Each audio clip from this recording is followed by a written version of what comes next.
And what we're heading into basically is a smart prison. It's a prison whereby everything will become digital, like all transactions will become digital. And if you think outside the box, they'll introduce some sort of a social credit system the way they've done in China recently.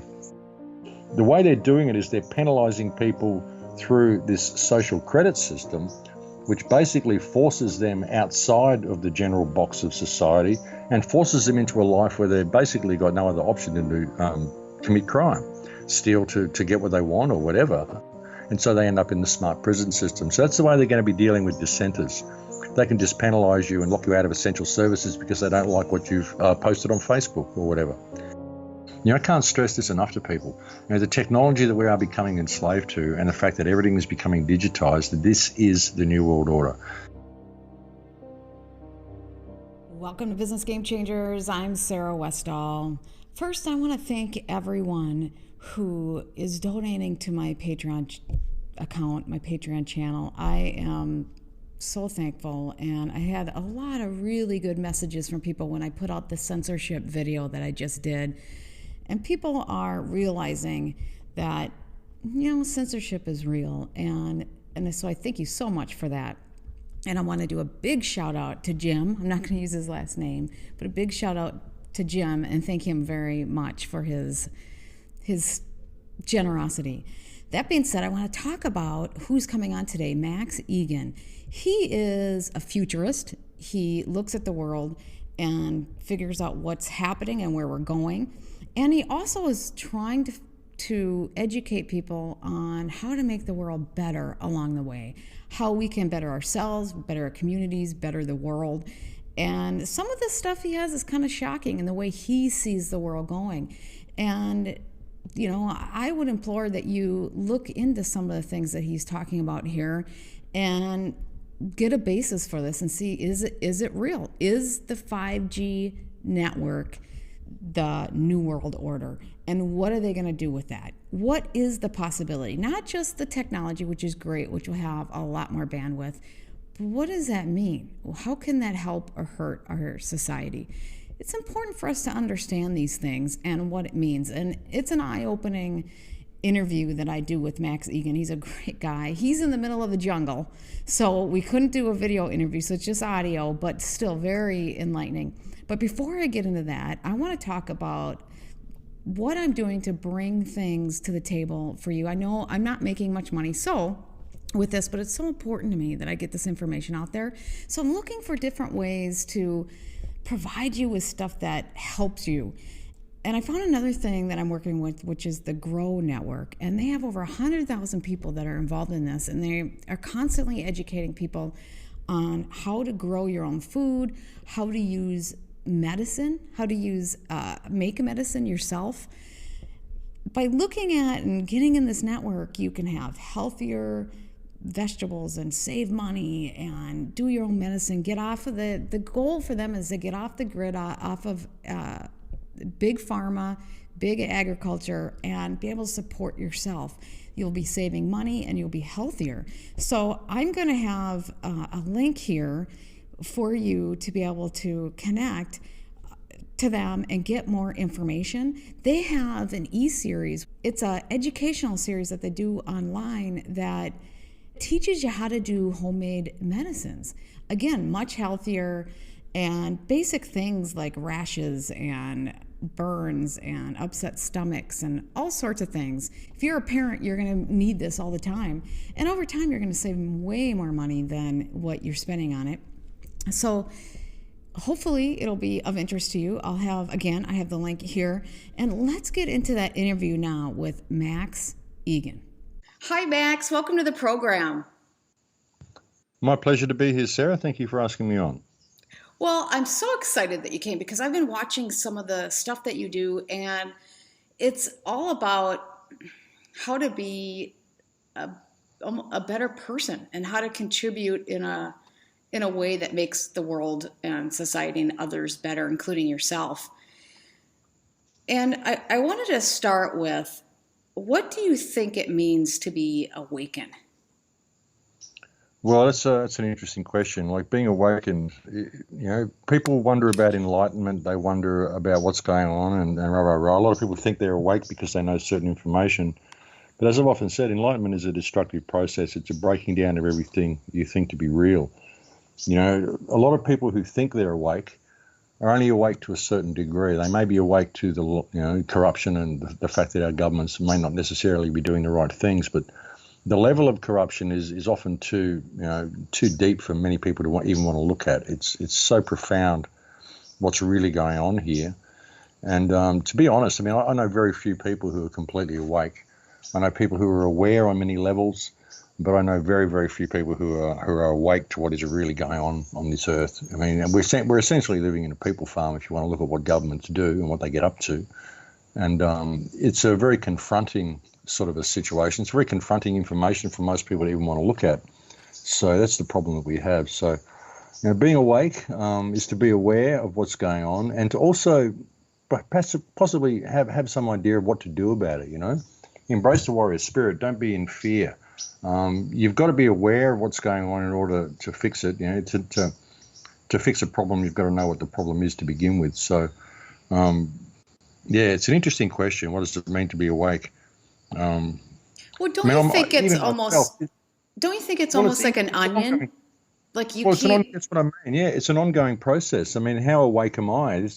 You learn new stuff every day. The problem is people get locked into belief systems. There's so much stuff out there for them to look at, and they'll latch onto something, and I'll think, okay, now I'm awake. But then that belief will affect everything else they look at. So, awakening is a lifelong process, I think, really, if you want to look at it. I still find out new stuff every day, even with all the stuff that I know. So it's an ongoing thing. Like you say, it's like peeling away layers of an onion. And some of it can be really difficult to absorb. And you just don't even want to believe some of the stuff. Well, that's the problem. It is. Some of it is incredibly confronting. When you really look at what the elite get up to, I don't even like to call them the elite. I like to call them a cacistocracy because that's what they are. But when you look at some of the stuff they get up to, and you look at the level of corruption and the willingness to just have these wars and send sons and daughters off to die, killing other people's sons and daughters. I mean, for what, And a lot of people don't even think about that. They don't think about war. They see it as something necessary. We've come to be so acceptant of it. Oh, yeah, what war are we fighting now? What enemy are we repelling? But all of these wars that we fight are all wars of aggression. I mean, ultimately, any war is a war of aggression by somebody. And you don't see too many people, too many bombs falling on the United States. So why is the United States fighting on so many fronts, And it becomes, people look at it, when they really look at it, it freaks them out. They shut down, they go into cognitive dissonance, and they don't want to look at the information because it's just too confronting. And when you start getting into some of the other really darker stuff, some of the pedophilia and stuff, I mean, even looking at it, it pollutes your soul. It makes you feel dirty to even look at the information. So it's very, very confrontational to people, But the problem is, the fact that they don't want to look at it is the reason that it continues is the problem. But, that's probably one of the reasons why they make it so dark, because it's places people simply don't want to go. Nobody wants to look that far into the shadow, Well, and I know I did a show on pedophilia, and I actually got sick after. It was terrible. I mean, I was very professional during the interview, but after it was done, I practically had to crawl to a chair. I mean, it was so bad. And these little ones have to endure it. It's one thing, we're just listening to it. They're actually living it. And yeah, well, it's horrific. It's horrific. It's terrible. And like you say, you feel dirty once you've even looked at the information. So that's a lot of the reason why people don't look at it. But again, that's a lot of the reason why it persists. Because it is real and it does happen, and it happens on a massive scale. And that's a lot of the reason why all these wars happen as well, because wars are a great source of human trafficking, great source of body parts, great source of children. And, this is what the wars do, and this is what most of the wars are for. People don't even realize what's going on, but it does. It makes you feel dirty when you look at it. Now, I'm glad you can, when I say glad, at least you can empathize with what I mean, because when you've had this experience yourself of how bad it actually makes you feel.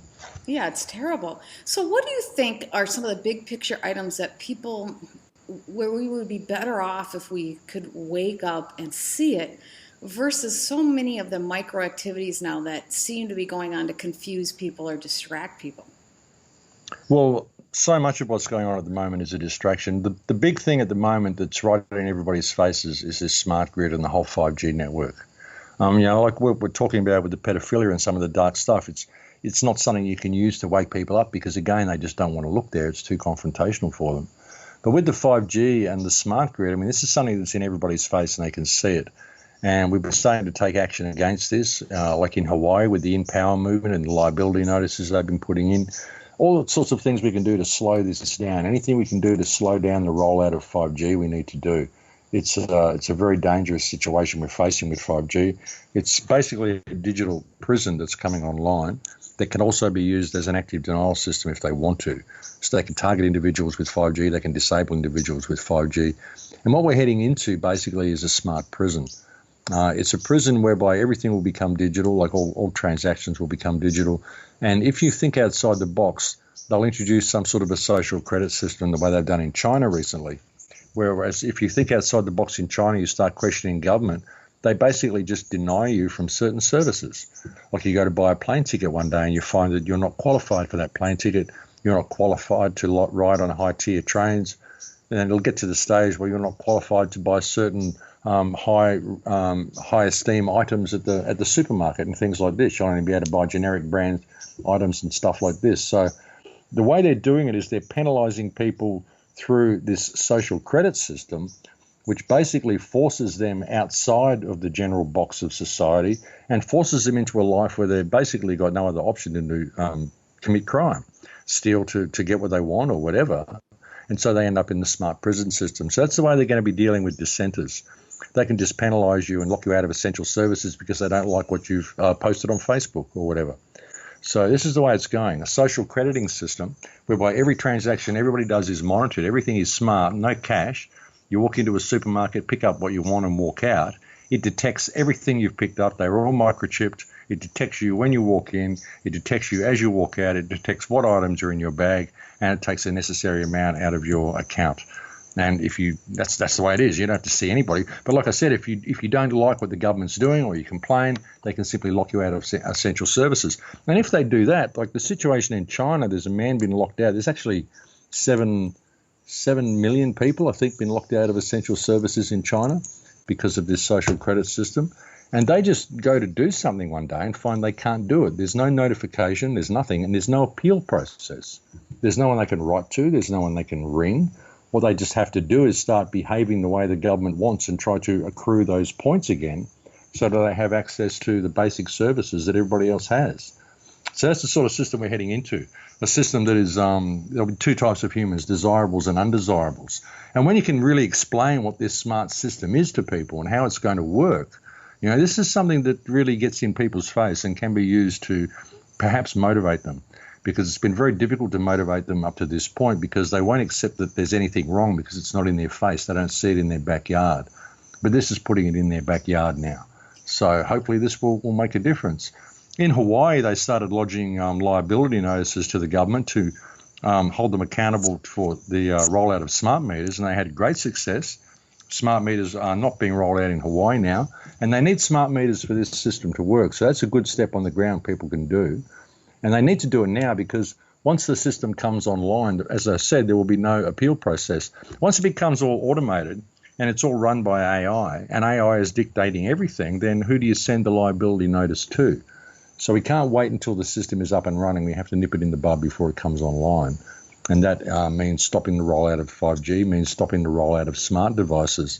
And people need to get involved. They really do. People need to see the future that is being created and think what it would really be like to be living under a digital smart system where every move you make is monitored. Where your refrigerator is listening to you and your toaster is watching you and all this sort of stuff. That's what they're doing. There was a man arrested in Australia a couple of months ago because his fridge was listening to him and the police got him on something. And it's quite legal for them to do that, to turn on any smart device in your home and use it as a listening device. And that's the potential of this technology. So people need to pay attention to it. Well, the scary part is, it's a technocracy nightmare to an extreme. The scary part is that we know a lot of people in leadership positions are not, some of the worst are running and doing this major corruption, and they're the ones that are going to have power over it. Yeah, see, that's the thing. That's what bothers me so much. Well, yeah, I mean, there's nothing really wrong with technology per se. We use it all the time. We're using it now. It's who controls the technology. And when you can understand that the world is run by a criminal class, it seriously is. And if people need evidence of it, well, I always say Exhibit A, the Earth, have a look. It's a mess, all because of what governments do. They're the ones that create this whole situation through the legislation that they write. So, people need to look at it. And these are the guys that are going to be running this technology. These are the guys who are rolling it out. And they're not your friend. Government is not your friend. Technology is great, but not run by these people. These are a criminal class. We have criminals running the world. And until we're prepared to admit that and factor that into our equation with whatever we're planning for the future, we're not going to get anywhere. We're never going to get anywhere doing anything. We will fail in everything that we try to do because the governments will nip it in the bud and they'll turn it around and make it into something that serves them, the way they do with everything. And this is not the way this world should be run. It really isn't. These people are all in abusive office. They're all doing things that they have no right to do. They give them powers they have no right to have. And we simply sit back and tolerate it. And now it's getting to the point that they're going to just be locking us down to this digital smart grid. And in the process, removing all of the real stuff, like all the libraries are becoming digitized. Everything's becoming digitized. Currency is becoming digitized. Everything is becoming digitized. We're losing access to all of our information, to all our life skills. It's all going into the digital realm. And all they have to do is shut you out of that.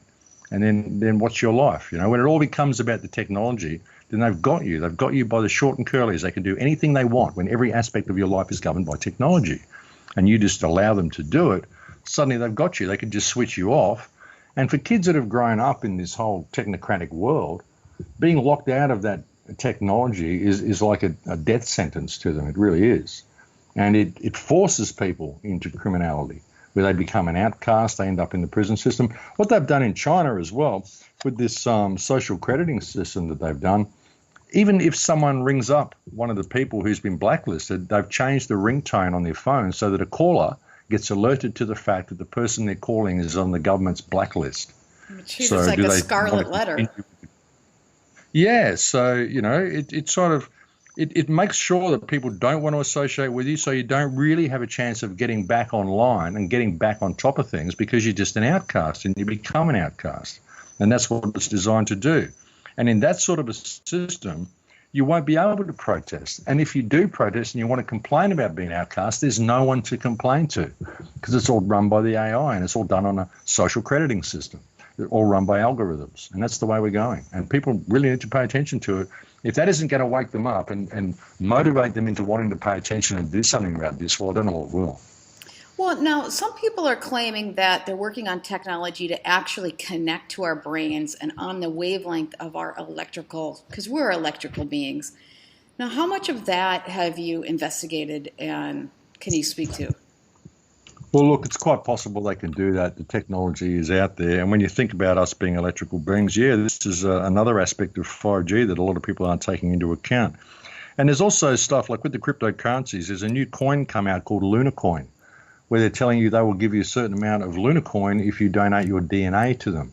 So what's this all about? When you think about your DNA being what harvests your frequency from the field, are they able to mimic that?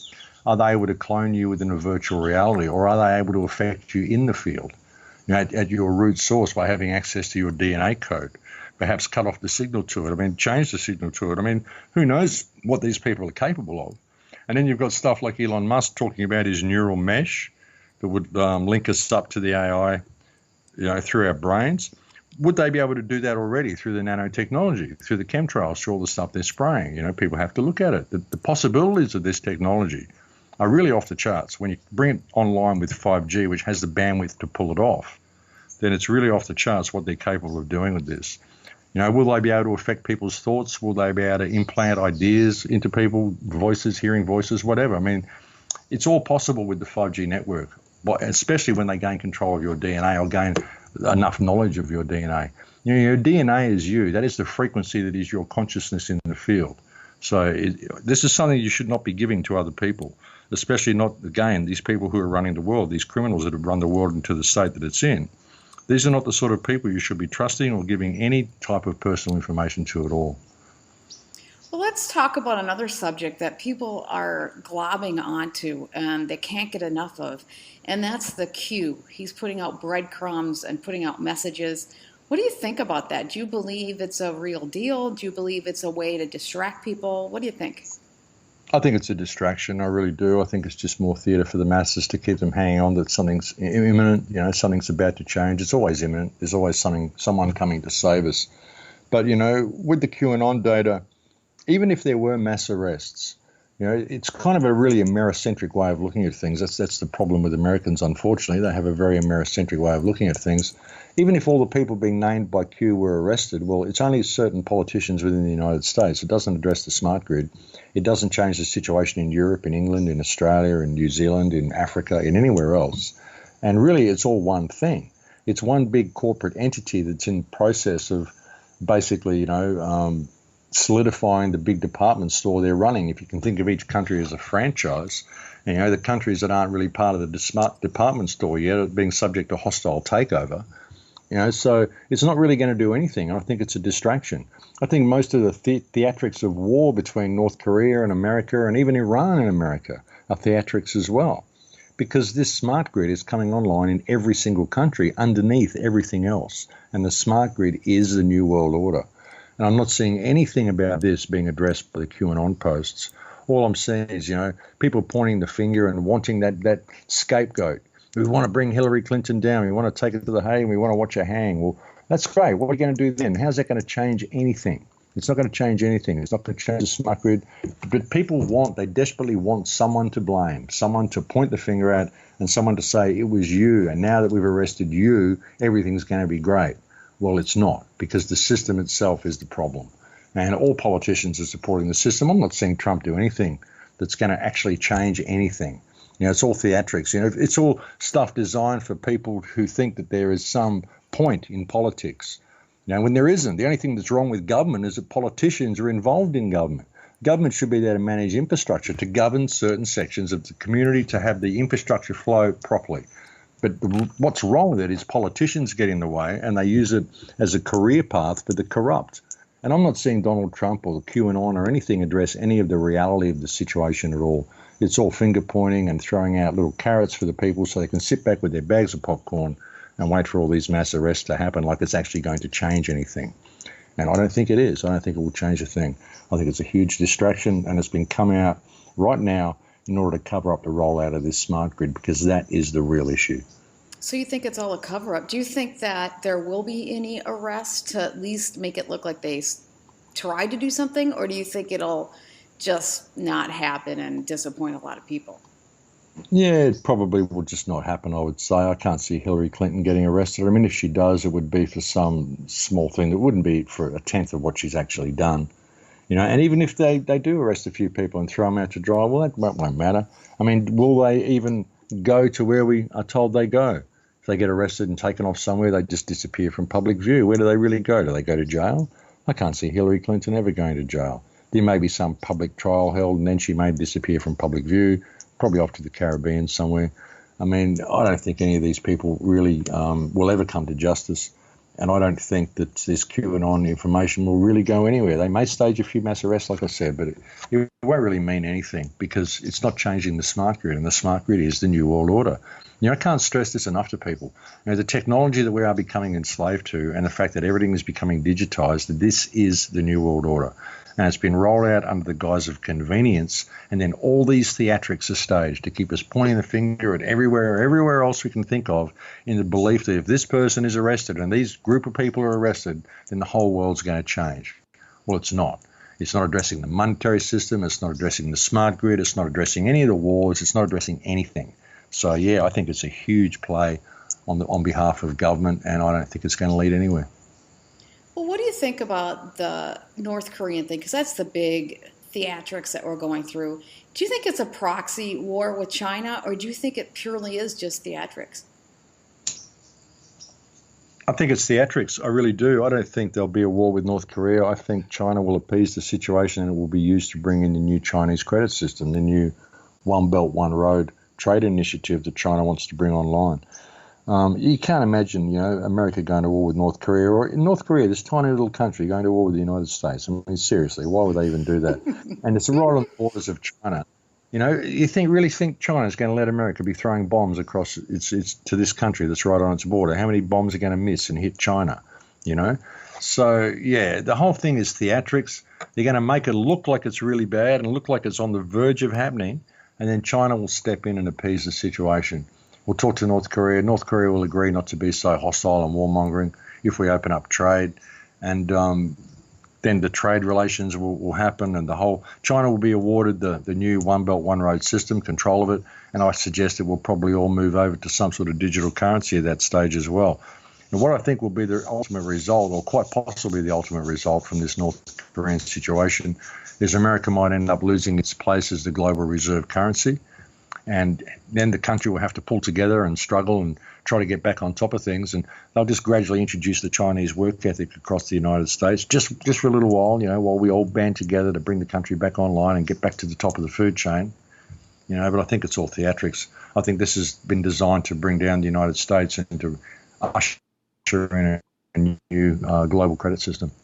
It may seem a little off, like that may seem right out there for people to think about it that way, but that's what I think it's about. If you can really look at it economically, I think the whole world's a business. And if you wanted to bring in this digital system and you wanted to introduce the Chinese work ethic in the United States, how would you go about it? And why is it that the United States, majority of debt the United States owes is to China? I mean, it could have borrowed this money from anywhere. Why China? This has all been done to get the United States under the wing and under the belt of China and make it subservient to the Chinese system. But they've got to do it slowly, and it's got to look like it's all part of a natural progression. So you use wars, you use cryptocurrency, you use all these things to just switch it over to this digital system run by this new type of economic system that China wants to roll out. So that's the way I think it's going to be played. All the world is a stage, and all these governments work together. I don't think there's any real enemies anywhere. I think all these governments work together to do what they want to do, and it's all about bringing this whole One Belt, One Road and this whole smart grid online. And it's always been about bringing this smart grid online. I think all governments are working to do this, regardless of who's playing the enemy this week. Do you think that the Chinese way of life will eventually take hold here? I mean, you're talking, that's what's going to happen. We're going to have these social contracts, and because they're a modified communist country. Well, yeah. Well, what's going to happen? It won't be the Chinese way of life, but it will be the Chinese work ethic, where you see everyone lined up doing their calisthenics and all this sort of stuff. Will all be pay as you go for everything that you do. You have to pay to use the bathroom. Every time you open your fridge, it will cost you a couple of credits. You turn on your tap, a couple of credits. Everything will be a couple of credits for everything you do. And it will be this Chinese work ethic that comes online, not necessarily the Chinese way of life. They'll allow people to keep their way of life in inverted commas, to keep their culture in inverted commas, but it'll be the Chinese work ethic. And once it gets introduced, it only takes one generation to lose your freedom and to change your world completely. One generation. All we know is really one generation. So it's going to be easy for them to bring this online. And once it's all digital and it's all monitored, it'll just be this natural progression, and it will seem like it's a natural progression. We'll just, because the dollar's gone down and all this stuff's happened, we've got to band together. We've got to, really turn this back into an industrial nation, to bring it back online, to get everybody back on top of things. This is what Trump's sort of working towards. He wants to bring back industry and all this sort of stuff. It's all in preparation for this, to introduce this Chinese work ethic, get it back up to 100% employment if they can, and all the people that don't want to be part of the system will be discarded. They'll be blacklisted. They'll be part of the prison system. So this is the way to do it, to have desirables and undesirables. But how do you do it? You've got to look at it. All the world's a stage. How do you introduce this system? Because the people in the United States will never accept it. So you've got to really crash the economy. And then you've got to introduce this in a way of, let's be Americans. Let's tighten our belts and band together and build this country back up to what it once was. Let's make America great again. So you can see where it's all going. That's how it's going to be done, I think. Well, what should we be focusing on then? We should be focusing on this rollout of the 5G. That's the most important thing you think right now. Or is it rolling on or focusing on the corruption issue, because the technology itself isn't the issue, it's the people that are in charge? The problem is that a lot of people simply won't accept that their politicians are corrupt. They just won't. It's an undeniable fact. It's just the cognitive dissonance. People wouldn't believe that their leaders would do the things that they're doing. But the 5G grid, you can blame the science community, you can blame the FCC, you can blame Tom Wheeler, you can blame people like that, and eventually it'll crack that shell, and cause people to look at the legislation that allowed Tom Wheeler and the FCC to do these things. So it's just a process. People, you'll never wake people up to the corruption by showing them how bad it is. You can put it in their face as much as they want, and they still will not accept it. Cognitive dissonance. They believe, they have absolute faith in their leaders.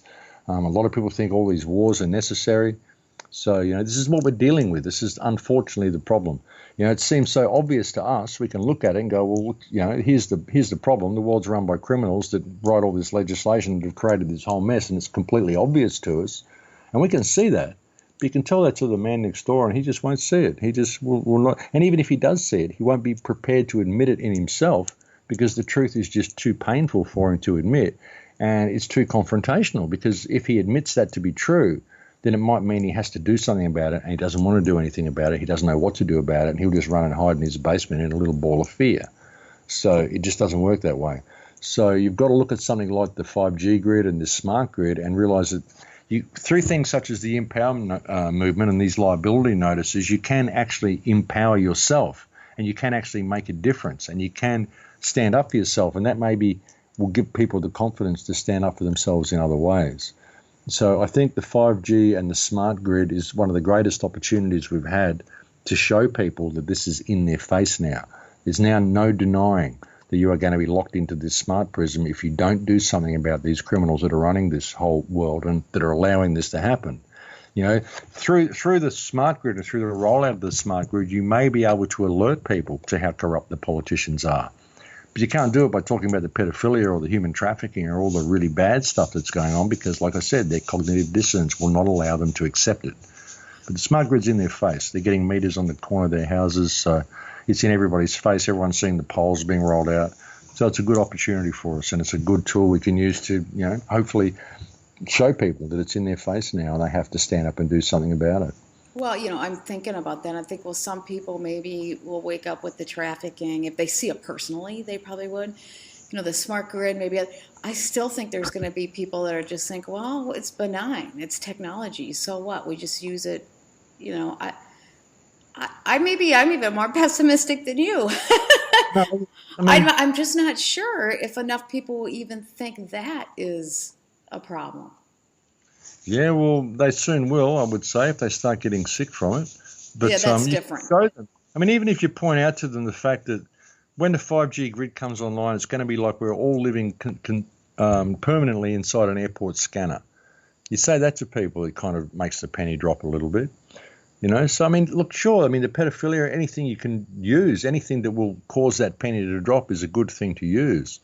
But I've found with this smart grid, at least it does empower people. They realize that they can make a difference on the ground if they just stand up and say something, because people are too scared to say something because they think, well, what can I do? I'm just a little person. But we're all just little people. The politicians are just little people. All that exists on this earth is little people. Some have maneuvered themselves into positions where they control other little people. Well, elites are little people. Able to do it, So, this is something that I think can work. But hey, anything that you think will work, do it. I'm all for it, whatever it is, because we need the masses to wake up. Although we don't need all of them to wake up. We just need the ones who are awake and the ones that are aware to get a little bit of focus. And I think 5G is something we could focus on. Because all these politicians that are allowing this to happen are all in abuse of the office that they hold.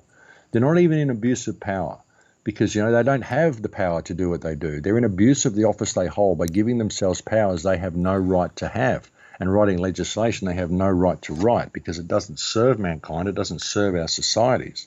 And they just say, oh, well, now we've written it, it's law because we said so. And that happens because we allow it. So we've got to look at this and realize that this is all based on just politicians and wrong behavior and these people giving themselves powers they don't have, and it's all an abuse of the office that they hold. And we need to call them on it. Call them for abusing the office that they hold, because that's what they're doing. And I think as more and more people personally are affected, and that's what you're saying with the 5G, is that everybody's personally affected by this. And not everyone is personally affected by organ trafficking or pedophilia or whatever. But if you're personally affected by this stuff, then maybe you'll wake up. Yeah, that's the thing. That's what I'm saying. It's in people's face now, and everybody is personally affected by this. So maybe this is what will be needed. Maybe this is something that will work to wake people up to what's going on and wake people up to the fact that their governments are corrupt. They're doing things to serve corporations and big business and nothing really to serve the people. And the people have become the most expendable thing within the parameters of the system. And this 5G rollout proves it. It's all about monitoring everything and tracking everything and getting, an economic value on every action that people perform, regardless of the health damage it causes to them. So maybe this will cause to wake people up a little bit. So you travel all over the world, and in fact, you're in a jungle right now. What do you learn while you're traveling? I mean, what are you seeing other people think and do, and what do Well, they? I see a lot of desperate people. I see a lot of people wanting answers, but again, I see pockets of resistance everywhere I go. The only reason I really travel is to try to spread awareness and try to wake people up. But again, we don't even need the whole population to wake up. We just need the ones who are awake to get some focus. So that's what I try to do with the talks and when I travel and when I meet people. I like to see what the situation's like on the ground in various countries, and I like to hear from people on the ground. And so it's good for that. But I mainly travel because I just get invited to certain places to speak and do that sort of stuff. So, they kind of look after it and they get me there and then get me to the next place. And it takes a lot out of you, but I think it needs to be done. I think it's important for people to get out and actually talk to people on the ground. And it's also important for people who listen to the radio shows and watch the films and stuff to see that I'm real and that I walk my talk and everything I say there I mean, and that we can make a difference. I mean, I'm one person who's made a difference. I've reached thousands of people, and only because I've been prepared to speak and prepared to speak out and prepared to name things for what they are. So we need more of that, and hopefully I can show that example to people and they can become creative and start speaking out in their own community and start making a difference on the ground where they live. So that's what it's all about. I think this is the last generation that we've got to really turn this around. People my age, people your age, people that are coming up that have already been through the system, that have a reference point to know what it was like before all this tech come online.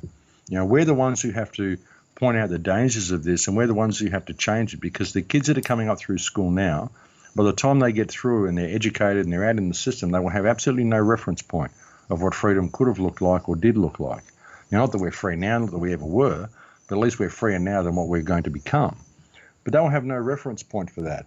And with the social divide, the way the sexes have been divided and the kids have been divided from their parents, nobody will listen to anybody anymore. So the parents can't tell their children to put their phones down and start behaving like a normal human being in the real world, because the kids will see it as child abuse. My parents denying me basic rights and services like a mobile phone. So they're not going to have any reference points. So it's up to us to turn this around, and we've got to get bold and we've got to get really truthful in what we're saying. Don't pull any punches. Call things for what they are. Name these criminals for what they are. Name this smart grid for what it is, and simply refuse to go along with it. And if people demand that you do, well, demand that they, get investigated or whatever. I mean, make a stand. People have to make a stand against this. We've got to do something to stop this rolling out, and we've got to realise that if we ask the right questions and speak in the right way in a public enough manner, we can stop this rollout, because they bamboozle people with languages and what people think law is and all that sort of stuff. We've simply got to ask the right questions, like, why do they think they have the right to do it? Question why they shouldn't be charged with abuse of office, and just point out the obvious, the damage that this is doing. Like even with the In Power movement, what they've done is they're lodging affidavits to show the damage that 5G does, and then the politicians basically have to lodge an affidavit to debunk that if they want to take themselves out of a liability situation, and they can't because all the information's true. And so we should follow that even further. So now that they're not able to debunk this affidavit that we've put in there, and they're not able to debunk these liability notices, let's push it further and have them charged for abuse of office for even daring to roll this technology out to begin with and thinking they have the power to do it. We've got to start taking on an aggressive stance towards this, not just defending ourselves all the time. We've got to start naming things for what they are and identifying this criminal class for who they are, and accept the fact that the world is run by criminals. That's the hard part for people to do. But hopefully, like I said, this 5G system, if you look at the dots and connect the dots and realise, well, they'd have to be criminals to be rolling this out to begin with. So perhaps you need to re-examine your opinion of politicians. Maybe that will help. I think it's a process, and I think it's a tool, and I think it's the best hope we've got at the moment, this 5G grid.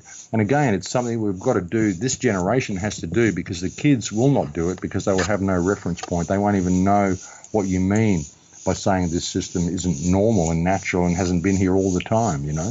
Like I said, all it takes to lose your freedoms is one generation, and we're the generation now where those freedoms are being lost. So it's up to us to stand up and push it in another direction.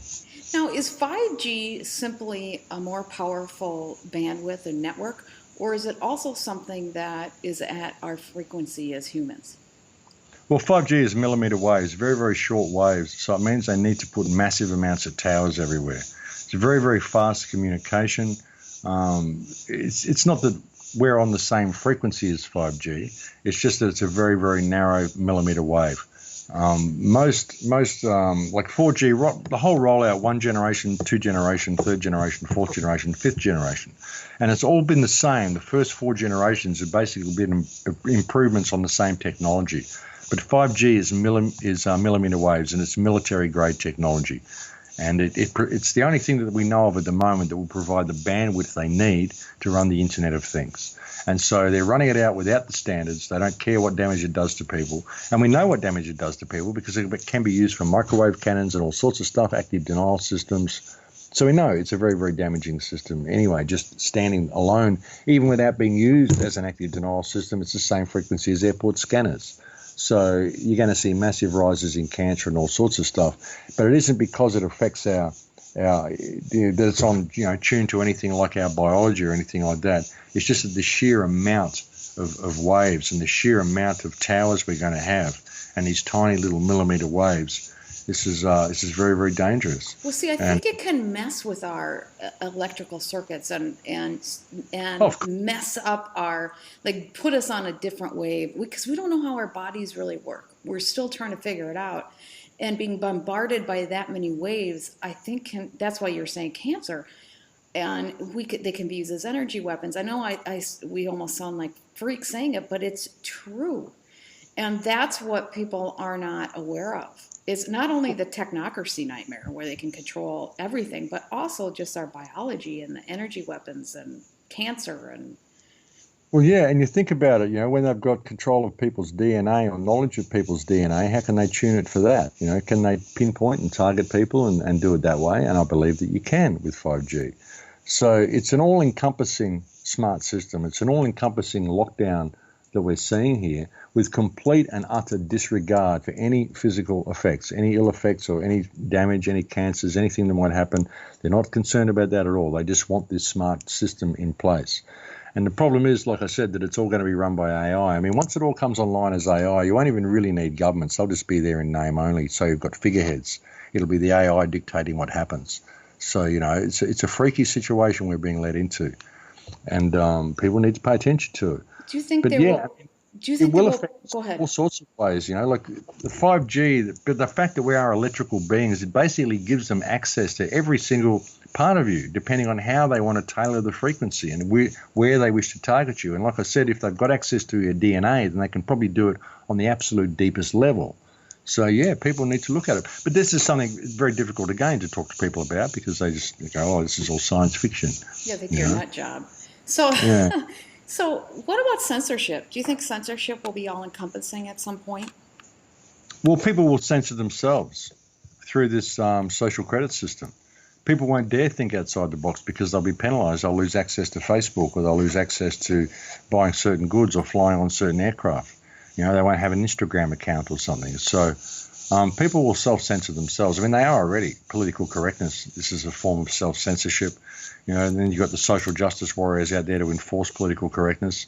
But you won't need to with the 5G grid. People will absolutely censor themselves. And if they don't, they'll get penalised, they'll get locked outside the system, they'll become an undesirable, and then they'll just disappear into the smart system, into the smart prison. So, yeah, it'll be a case of self-censorship. Don't get angry, don't show any emotions. Just walk this little line here and you'll be good. And try to accrue as many points as you can on likes on Facebook or whatever to become a popular person, and you'll be all good.